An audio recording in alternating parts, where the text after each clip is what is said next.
Assalamualaikum warahmatullahi wabarakatuh.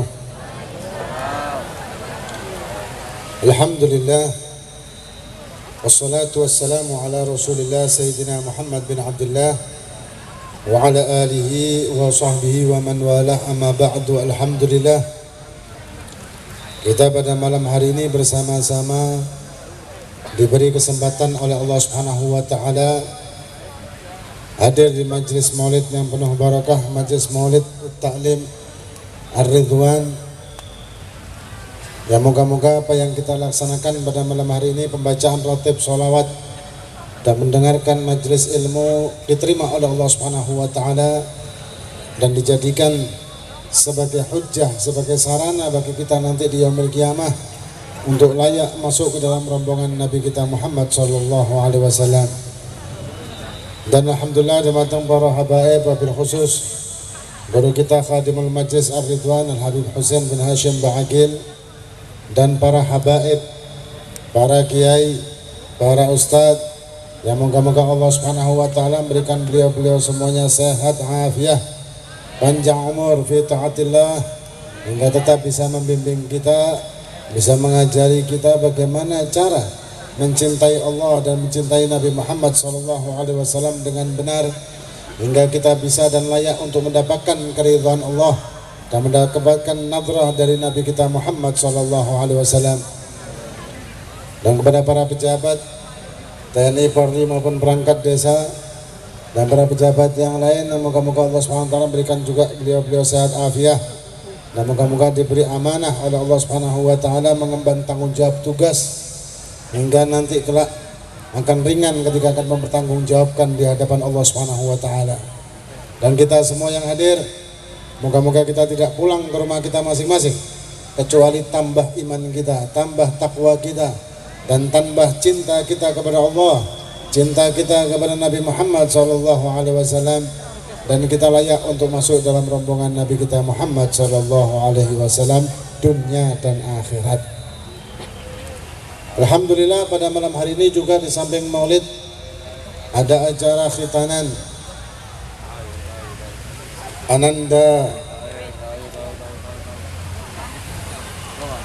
Muhammad Azka Afkharul Isha, Masya Allah. Ya, moga-moga Allah SWT memberikan adinda tersebut menjadi anak yang saleh dan mengangkat derajat kedua orang tuanya, bisa memberikan syafaat kepada kedua orang tuanya dan menjadikan kebanggaan di hadapan Nabi kita Muhammad SAW. Memang khitan ini suatu kewajiban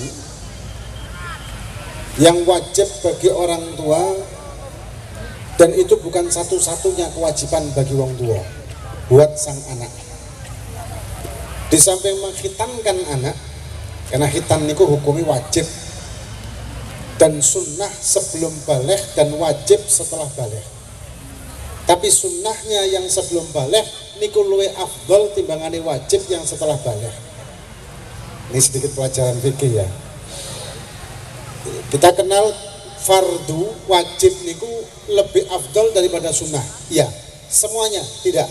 Ada beberapa sunnah yang lebih afdol dari wajib. Antara lain khitan ini. Khitan sebelum baligh niku sunnah, tapi luwe afdol timbangane khitan setelah baligh yang wajib. Ya, sama kayak menjawab salam hukumnya fardu kifayah, memulai salam hukumnya sunnah. Yang lebih afdol memulai salam daripada menjawabnya. Ada 4 atau 5, ada 5 amalan sunnah yang lebih afdol daripada wajib. Nah, kemudian bukan cuma ini saja sebetulnya kewajiban orang tua untuk mengkhitankan anak. Ini salah satu. Yang penting adalah mengenalkan anak sejak dini kepada agamanya, mengenalkan anak sejak kecil kepada Tuhannya dan Nabinya dan ajarannya. Ini kewajiban bagi orang tua sejak kecil, dan berusaha menumbuhkan rasa cinta, rasa mahabbah kepada Allah dan Nabinya sejak anak-anak. Niki kewajiban bagi orang tua, laki maupun perempuan sebetulnya. Kenapa? Karena cinta itu penting. Dan cinta itu ditumbuhkan bukan serta-merta datang, dan cinta itu bukan dengan kata-kata tapi dengan perbuatan yang muncul dari hati. Ngapunten lek ono wong lanang ngomong cinta kali wong wedok, setiap saat, setiap detik mengatakan cinta, apakah itu menjadi bukti kalau dia cinta? Belum tentu. Wong wedok mengatakan cinta kali wong lanang, setiap saat, setiap detik mengatakan cinta, apakah itu berarti cinta? Belum tentu juga, karena cinta butuh pembuktian. Seperti dikatakan dalam syair, innal muhib liman yuhib muti'u. Orang yang cinta pasti taat nurut kepada yang dia cintai. Lah cinta niki dugi pundi? Dugi mengenal. Kalau anak-anak kita dari kecil gak dikenal no dengan syariat, gak dikenal no kanjeng Nabi, ketika dewasa tambah gak kenal maneh, gak mungkin enten cinta walaupun hadir majelis. Tapi gak kenal. Tapi masya Allah memiliki santri-santri Habib Husin dan Aridwan niki kenal kabeh kali kanjeng Nabi nggih. Nggih napa mboten? Kalau pernah di satu pengajian di satu daerah, kalau tanya tentang pemain sepak bola niku jenenge sapa, nomor sekian, wis apal kabeh. Oh, pemain sepak bola negara niki jenenge niki, nomor iki, manaki piro kabeh lah pokoknya. Sing wedok-wedok ro kabeh bintang film. Sampai sak manaki bintang film iki ro kabeh. Ya. Kemudian kita tanya, berapa jumlah putra-putri kanjeng Nabi Muhammad SAW? Wah, kasih jawab, cuman salah. Kebetulan saya juga punya Instagram. Yang di Instagram saya suka ngasih kuis-kuis, ngatain kuis agama, ngatain ya. Sering kita ngasih kuis gitu. Berapa jumlah putra-putri kanjeng Nabi? Dan banyak yang jawab dan banyak yang salah. Cuman tidak memiliki insya Allah kabeh ya. Oke, jumlah putra-putri kanjeng Nabi seberapa kan? Kok menenggak? Semerap nama badan? Semerap ya? Yakin? Kok gak yakin? Bagaimana bisa cinta sama Nabi sedangkan tidak mengenal Nabi? Sedangkan cinta itu tidak akan mungkin tumbuh serta-merta, pasti karena cinta, karena mengenal. Wong ngapunten ini perkara sing haram sing bukan asal. Cuman saya ngomong aja nih. Lanang wedok sing kudu bebujuan, pacaran. Apakah mereka ini pasti cinta? Belum tentu. Bahkan bisa jadi mereka cinta sama diri sendiri. Contoh, ono wong lanang WA pacaran. Begitu di WA pacaran ini lagi apa? Jam 8 bengi mek centang tok siji. Jam 8 seperempat centang loro. Tapi gak kudu biru. Jam 9 centang biru, tapi gak jawab. Iya napa? Nerangsa napa mboten? Nerangsa napa mboten? Wah, kayak soto turu sampean. Ngombe bodrek 5 campur sprite. Mari mati ini dipapak malaikat mungkar nakir. Sulah hati masalah. Wong wedok ngoten. Ngechat jenengan begitu kimacis napa mboten? Gak dijawab. Dijawab tentang loro tok. Pas dimacis didelok ono ning ngarep. Difoto, kok gak jawab sih? Waduh. Galau, mulai ini kesasar. Padahal perkara sing haram. Apakah ini dinamakan cinta? Enggak. Apa? Cinta sama diri sendiri. Kita menginginkan kenyamanan ketika dijawab. Ketika dijawab, nyaman hati kita. Ketika tidak dijawab, gelisah hati kita. Maka sebetulnya kita cinta sama diri kita sendiri. Ingin kenyamanan untuk diri kita. Dan sebetulnya kita tidak mengenal pasangan kita tersebut. Haram ya. Nah begitu juga kepada kanjeng Nabi, kepada syariat agama ini. Kalau kita tidak mengenal, mustahil kita muncul rasa mahabbah cinta, walaupun 1000 kali kita mengucapkan cinta kepada Nabi. Maka itu sejak dini ini gini. pendidikan anak-anak sejak kecil dididik agamane. Pengetahuan umum silakan, agamane juga penting. Dan bagi kita-kita yang gede-gede ngeten niki ya tidak kalah penting juga untuk mengetahui tentang siapa Nabi niki. Kenal sama Nabi, maka akan muncul rasa mahabbah dan cinta kepadanya. Dan orang kalau misalkan kayak mau pacaran niku wau, salah satu bukti bahwa sebetulnya mereka itu bukan cinta. Lek wayahe sik pacaran, mangan bareng, gelegekan aja ditutupi, nggih napa mboten? Watuk ditutupi. Kok mangane mbek sendok garpu mbek sopan ngoten lunggune gena. Kok sing mari mangan titik njupuk tisu meseni. Coba lek mari rabi. Lek wis sak bebujuan ngoten niku. Iso mangan geleget ning ngarepe bojone. Engko watuk ning ngarepe bojone ngoten. Hah? Nah berarti apa? Kan tidak mengenal kan sebetulnya kan?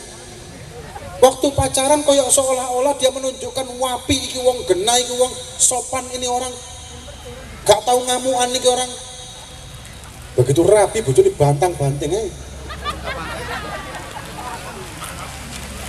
Gak mengenal. Dan cintanya berarti palsu. Tapi ketika kita mengenal dan muncul rasa cinta, maka itulah cinta yang benar.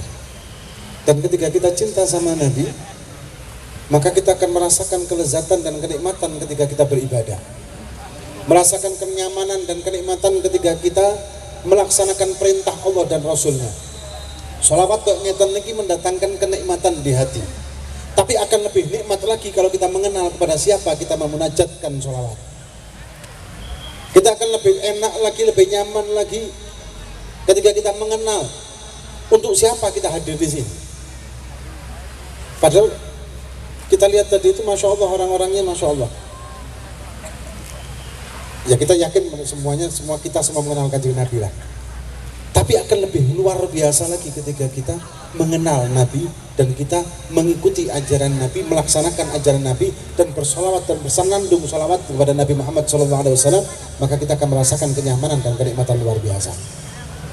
Maka itu penting sekali kajian untuk mengenal Nabi Muhammad SAW. Dan kemudian kita tidak bisa mengkaji, mempelajari tentang syariat, mempelajari tentang kanjeng Nabi kecuali kepada para ulama-ulama. Kepada para ulama-ulama yang bersanad jelas, jangan sembarangan ambil ulama. Karena zaman saat ini kathah wong sing ya dianggap ulama padahal nggih mboten ulama, banyak. Kadang-kadang wong niku ndelok ulama niku sing koyok ngene, kadang-kadang ndelok penampilan barang. Jangan, lihatlah dengan sanadnya, taklimnya, gurune sapa, sanadnya siapa, insya Allah kita akan selamat. Apalagi misalkan kita ngaji online, bahaya nih. Karena ngaji online ini siapapun kan bisa ngisi di online tersebut kan. Nah kebanyakan orang niku mencari sesosok ulama yang menurut keinginan hati dia. Padahal syariat agama niki bukan keinginan hati kita, tapi menurut perintah Allah. Dan Allah sama sekali tidak membutuhkan apa yang kita lakukan. Allah tidak pernah membutuhkan kita melaksanakan syariat. Allah tidak pernah membutuhkan kita menjalankan sholat. Allah tidak pernah membutuhkan kita masuk ke surga. Allah gak butuh kita selamat tekok neraka, gak butuh sama sekali. Tapi kitalah yang butuhkan Allah Subhanahu wa taala. Maka kita belajar agama, belajar syariat kepada orang yang bersanad, bukan sak karepe dhewe, bukan sak nyaman yang kita sendiri. Kadang ada orang seperti itu. Saya pernah ngobrol sama diskusi lah sama orang yang mengatakan maulid bid'ah, kafir dan sebagainya. Kemudian saya tanya sama dia, sama ini belajar di ini. Saya belajar online. Guru saya Masya Allah hebat. Guru saya begini. Loh, kok Anda tertarik kenapa? Karena lightingnya bagus, lampu nih. Karena pencahayaannya bagus. Terus kualitas gambarnya ten YouTube niku bagus. Selidik punya selidik memang kameranya ratusan juta. Betul ini. Ini saya sendiri yang ngalami. Lah sing miris malah ulama-ulama kita para aswajar ini ngapunten ya, HP kadang-kadang kameranya kamera KW, kadang-kadang kamera HP. Ya, kadang-kadang kamera HP wis kono kena keringet jadi bureng. Nah ini dibandani luar biasa dan orang-orang awam delok penampilan, oh apik rek gambare. Akhirnya ngikuti ajarannya, ngrungokno pengajiane dadi gak karuan melok kafir-kafiran ngono tenan. Maka itu hati-hati kita milih guru. Hati-hati apalagi zaman sekarang, zaman fitnah luar biasa. Jangan milih sakarpe hati, tapi milihlah sesuai kriteria yang sudah ditentukan oleh ulama. Dikatakan oleh Imam Ghazali, guru yang benar itu lek kita lungguh ambek guru tersebut eling nang Gusti Allah. Dadi lek lungguh nang majelise, lungguh nang pengajiane, lungguh nang kajiane, duduk bersama beliau di rumahnya, di majelisnya, kita ingat sama Allah. Lek ono guru kita duduk sama dia eling utang niki waduh. Hati-hati. Atau elingnya masalah-masalah dunia, hati-hati. Atau elingnya masalah wali be Allah pokoknya, ya hati-hati. Berarti tidak akan bisa membawa kita kepada Allah. Dan kemudian kita harus mentaati ketika kita mendapatkan guru yang benar, kita taati mereka ini selama mereka tidak melanggar Allah dan Rasul. Jadi patokannya adalah Quran dan hadis. Selama tidak melanggar Quran dan hadis kita ikuti dan sam'an wa ta'atan. Bakal selamat dunia akhirat. Ada satu cerita nih. Zaman singen ono santri yang masya Allah ten pondok. Sampai ate lulus iki santri, ya ini ngomong. Le, kon kok pas purnama urang ngarep kon pas jam 12 bengi di ndiae kon adzan sing banter. Ya, sanjang ya ini. Kon jam 12 bengi adzan sing banter. Pas bulan purnama. Bulan ngarep. Nggih Yai, sampean wa ta'atan, gak pakai takok. Ya, iki santri-santri zaman singen kaya ngoten lek saniki kan ngeyel lah.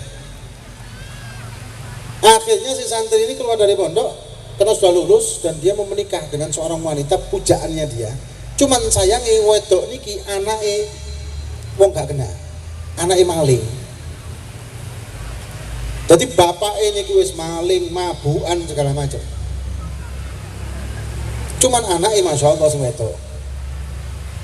Anaknya santri juga sing wedok tapi bapaknya bejat. Akhirnya si santri ini beranikan diri jaluk anaknya sih mau usak di uang. Jarene sing wong tua niki ya wis kontak kei anakku dengan syarat. Napa? Engko bengi jupuken wedhus di omahe Pak Kaji nih. Dek kandange Kaji niku ana 10 wedhus, jupuken siji colongan. Kuncine nang jerone omah. Baru kontakai anakku. Iki maksudnya mungkin gudo atau mungkin napa istihza meremehkan santri ini. Lah santri ini dasarnya polos. Nggih pun kan saking senengi, nggih.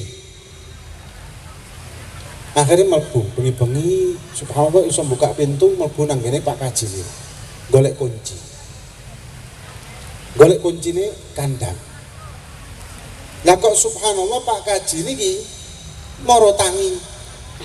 Ana wong bojone muga bojone cek ana wong mlebu omah. Lah pas subhanallah santri ini badhe goleki kunci delok jam 12 kurang sak menit. Bingung, eling dawuhe gurune. Oh iya. Jam 12 pas kudu adzan sing banter. Lah aku saiki mlebu omahe wong ate nyolong, ya apa bingung deh. Iki lak dosa. Tapi aku kepingin ambek wong wedok iki. Tapi iki lak dosa. Tapi ki samping mari ngene sak menit maneh kongkon adzan mbek guru kula. Ya apa iki bingung, sebab bingung. Ambek delok ijam bingung. Lah si Pak Kaji niki mbek bojone mara ngintip didelok lho. Ono jarene Pak Kaji. Loh, ono malaikat mlebu omah. Gara-gara si santri iki pakaian putih, kopiah putih, pakaian putih, pakaian santri, diwara malaikat. Ono malaikat mlebu omah. Malaikate lapo iku bingung. Ojo-ojo iku malaikat Israel jarene bojone. Ate nyambut nyawa awake dhewe. Waduh, ya apa ya? Bingung karepe dhewe. Si sak bojoane iki bingung. Nganggep iki malaikat memang dasare pakaian putih-putih ngoten. Lah, lapo malaikat kok bingung ndelok jam? Ojo-ojo jame kene ate dijupuk. Maksudnya jam waktu ini mati niki. Ngenteni jam waktu ini mati. Lah santri iki ngenteni jam 12 pas kongkon adzan ambek gurune. Bener pas jam 12 pas langsung adzan. Begitu adzan kaget Pak Kaji ini. Langsung mencolot, Pak malaikat jangan ngambil saya Pak malaikat. Kaget santri ini, saya tidak mau ngambil sampean, saya disuruh ngambil kambing sampean. Tidak apa-apa, ambil semua Pak. Ambil semua, ini kuncinya.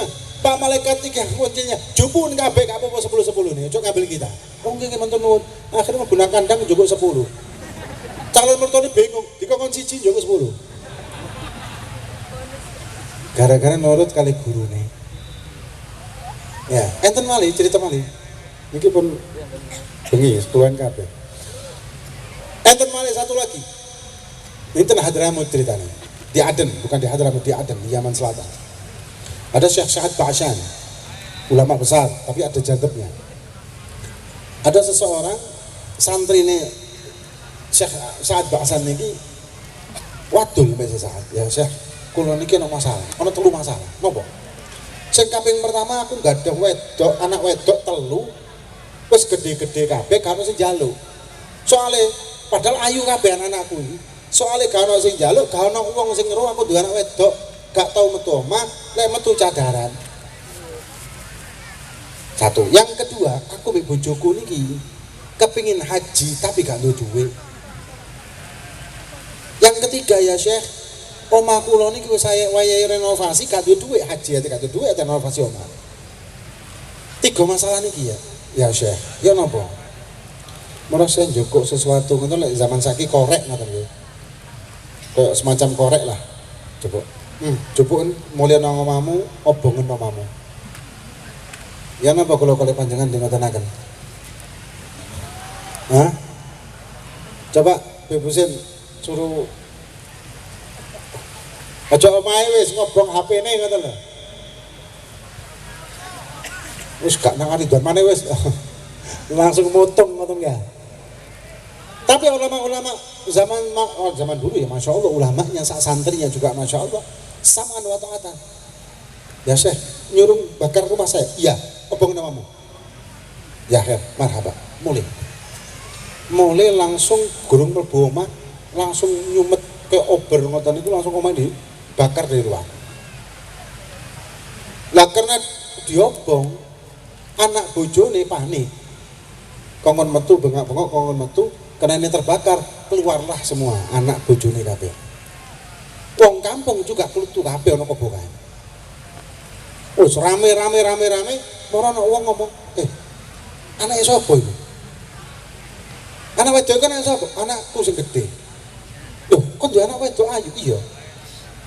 Gurung rabi, lho turu, ya tarabine gawe anakku ya. Tapek mantu gawe anakku. Siji. Ora namane, iku anak sapa? Anakku. Nomor piro? Nomor 2. Wis tarabina mbek anakku, omahmu tak bangun anyar. Wis jarang kobong. Jarang tek. Tak bangun anyar maneh. Ana maneh siji maneh. Iki anakmu ya, tak rabekno karo anakku kon sak bojomu tak haji mah. Ya napa? Niki kisah nyata nih. Gara-gara manut kali gurune. Ya lek kula kali panjenengan kaya ngoten ya napa kira-kira? Hah? Langsung guru gak genah iki wis pindah guru. HP sik cicilan kok menobong. Nah, guru-guru yang mereka orang-orang yang Masya Allah berpegangan dengan Quran dan hadis. Mereka bukan guru-guru yang menyimpang dari syariat. Mengikuti mereka-mereka ini selamat dunia akhirat. Dan kita juga zaman sekarang begitu. Hati-hati dengan memilih guru dan ulama, memilih panutan. Kalau salah kita dalam memilih panutan, kita naudzubillah tambah gak kenal Kanjeng Nabi, gak kenal Gusti Allah, gak kenal syariat, malah tambah atuh ke Allah Subhanahu wa taala. Naudzubillah min dzalik. Ya, hati-hati zaman sekarang. Ya. Nah niki mungkin apa yang kita laksanakan pada malam hari ini, acara maulid, pembacaan maulid Nabi Muhammad SAW, kemudian juga bersamaan dengan acara khitanan, moga-moga hajat-hajat apapun yang kita laksanakan, yang kita inginkan, yang kita ingin melakukannya, moga-moga dikabulkan oleh Allah Subhanahu wa taala. Sahibul hajah juga anaknya menjadi anak yang soleh dan keluarganya menjadi keluarga yang sakinah mawaddah warahmah, dan kita semua yang hadir, moga-moga Allah Subhanahu wa taala memberikan kita berkah dunia dan berkah akhirat, berkah rezeki kita, berkah dunia kita, berkah akhirat kita, berkah kerjaan kita, dan moga-moga Allah Subhanahu wa taala memberikan kita juga sehat zahir dan juga sehat batin, dan moga-moga para jombloan dan jomblowati moga-moga diparingi jodoh oleh Allah Subhanahu wa taala, jodoh yang soleh solehah. Nah, ini paling banter. Sing wis rabi muga-muga amin. Sing pun rabi muga-muga sakinah mawaddah warahmah. Aku rabi mana? Iki sing ngomong rabi mana gurung rabi lho padahal. Moga-moga jadi sakinah mawaddah warahmah, diparingi keturunan yang soleh solihah, sing gak ada utang moga-moga ndang lunas. Nggak malih. Intinya moga-moga kita semua yang hadir di sini tidak kita pulang ke rumah masing-masing kecuali kita bawa keberkahan di rumah tangga kita, dan moga-moga kita diakui oleh Nabi Muhammad SAW sebagai umatnya zahir batin dunia dan akhirat. Hadza ma aqulu lakum wa la afu minkum. Wassalamualaikum warahmatullahi wabarakatuh.